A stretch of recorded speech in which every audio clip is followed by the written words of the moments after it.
3 years and 9 months ago, an Army base in Texas came under attack, not by some overseas enemy, but by one of their own. Army Major Nidal Hasan is accused of committing that 2009 mass shooting at Fort Hood. Testimony in his court-martial is expected to start tomorrow. You remember the story. This man allegedly killed 13, wounded another 32, some of whom spoke about the massacre in a video last year.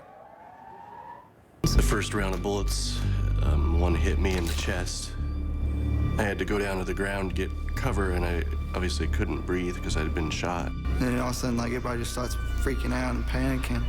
So me and my buddy just dropped down and low crawled to the hallway behind us, where then we encountered a female soldier laying on the floor in a fetal position, holding her stomach, saying, "My baby, my baby."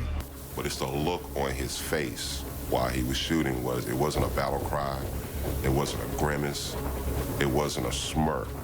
It was just a cold, hard look, as if he did not care. Well, now, not only will these victims see Hasan again, they will be compelled to answer his questions because Hasan is representing himself. I'm going to bring in criminal defense attorney Janet Johnson. And Janet, when I was reading about this morning, just putting yourself in these shooting victims' shoes, to think that not only it seems to me like they would be reliving this here when they are being cross-examined by this man. How do they prepare for this? Can they at any point say, "I don't want to answer your questions"? Well, you know, I think somebody can object for the government and say those questions are not appropriate. But no, I mean, there's no way to prepare yourself for basically being victimized all over again. And, you know, Major Hasan is a doctor. He's not a lawyer. And so he's not trained in a court of law to know what is appropriate. And we already know that he's admitted to doing this. So it's hard to know what's going to happen. And that's what makes this case so incredibly unpredictable. Right. And the thing is, you know, like he said he would have a guilty plea. The prosecution, the judge, they don't want to accept it because they want ultimately this jury. If the jury convicts him, then it could mean death for him. But can you just give us some context? Because from what I've read, the military's death penalty system has been called ineffectual and faulty.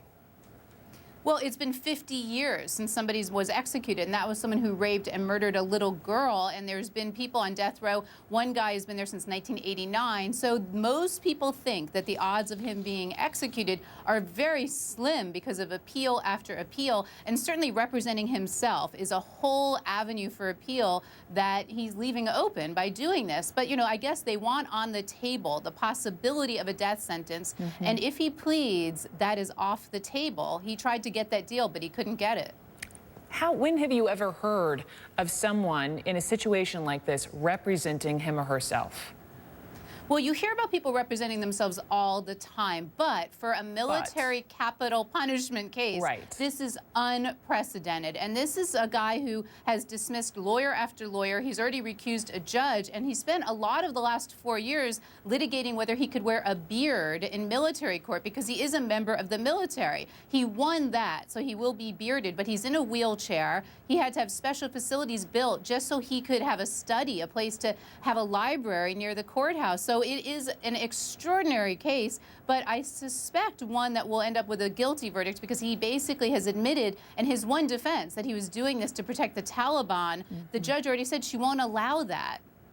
Protect the Taliban from our soldiers who are going over there. This is his perspective. If you know, he is found guilty, if he is convicted, final question, how likely is it, given what we discussed with the death penalty in the military, how likely is it that he will be put to death? You know, I don't know about the odds, but I would say it's much more not likely that he'd be put to death because based on the track record, and the president has to ultimately sign the death warrant, and no president has done that in 50 years. So it's hard to imagine it will happen. Either way, he's going to die in prison. The question is whether it's by capital punishment or by natural causes. As we mentioned, all of this begins tomorrow. Janet Johnson, thank you very much. Thanks, Brett. Coming up, the search for